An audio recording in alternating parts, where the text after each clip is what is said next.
जब पूरा ईरान चैन की नींद सो रहा था, तभी इजराइल ने ताबड़तोड़ हमलों से ईरान को कभी न भरने वाला एक जख्म दिया।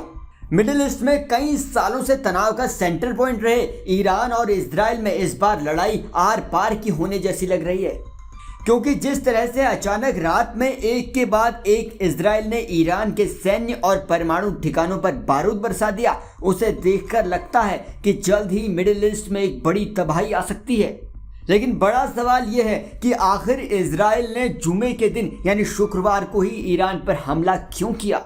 इसके पीछे की वजह आज हम आपको इस वीडियो में विस्तार से बताएंगे।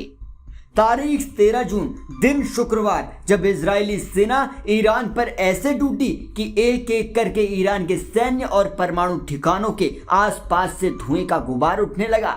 इजराइल ने शुक्रवार सुबह ईरान पर एयर स्ट्राइक की, जिसमें 20 टॉप कमांडर मारे गए। इनमें आर्मी और एयरफोर्स चीफ भी शामिल थे। इजराइल ने सुबह 200 फाइटर जेट से 6 ठिकानों पर हमला किया। खुफिया जानकारी के मुताबिक ईरान ने 15 परमाणु हथियार बनाने के लिए यूरेनियम संवर्धन पर्याप्त मात्रा में कर लिया था और गुपचुप तरीके से लगातार उसका परीक्षण भी कर रहा था। और यही बात जब इजरायली प्रधानमंत्री बेंजामिन नेतन्याहू के कानों तक पहुंची तो उन्होंने बिना पल भर की देरी किए ईरान के चिन्हित ठिकानों पर हमले शुरू कर दिए। सालों से इजराइल के नेता कहते रहे हैं कि वो ईरान को परमाणु शक्ति नहीं बनने देंगे। शुक्रवार की सुबह उस नीति के तहत ईरान पर हमला भी बोला गया। ईरान पर हमला करने के बाद खुद इजरायली पीएम नेतन्याहू ने कहा कि कुछ ही समय पहले इजराइल ने ऑपरेशन राइजिंग लॉइन शुरू किया था, जो इजराइल के अस्तित्व के लिए शुरू किया गया टारगेटेड मिलिट्री ऑपरेशन है, और इसलिए उन्होंने ईरान के मुख्य परमाणु ठिकाना नतांज को निशाना बनाया। ये बात भी सच है कि अगर ईरान 3 साल के भीतर 10,000 बैलिस्टिक मिसाइल बनाने की तैयारी कर रहा है और अगर वो ऐसा कर भी लेता है तो उसके 10,000 टन TNT किसी देश पर गिरते हैं तो ये मानवता के इतिहास में सबसे बड़ी तबाही होगी।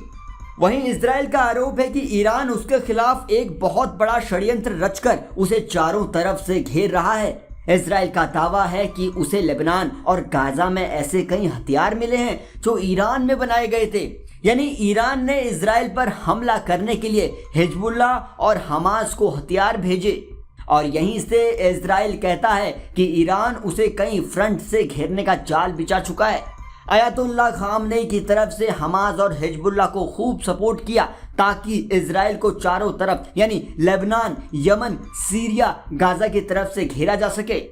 यानी यहाँ से लड़ाई इजराइल के लिए अब अस्तित्व बचाने की हो जाती है, और यही इस बार नेतन्याहू ने भी कहा है कि वो अपने अस्तित्व को बचाने के लिए दुश्मन के खिलाफ हर संभव कड़ी कार्रवाई करेंगे।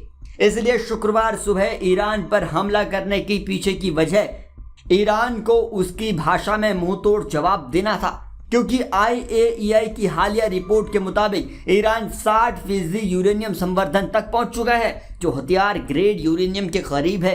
यानी ईरान अपने परमाणु कार्यक्रम के बहुत ही नजदीक है। इजरायली पीएम नेतन्याहू ने इसे ईरान का सबसे बड़ा परमाणु खतरा भी बताया है।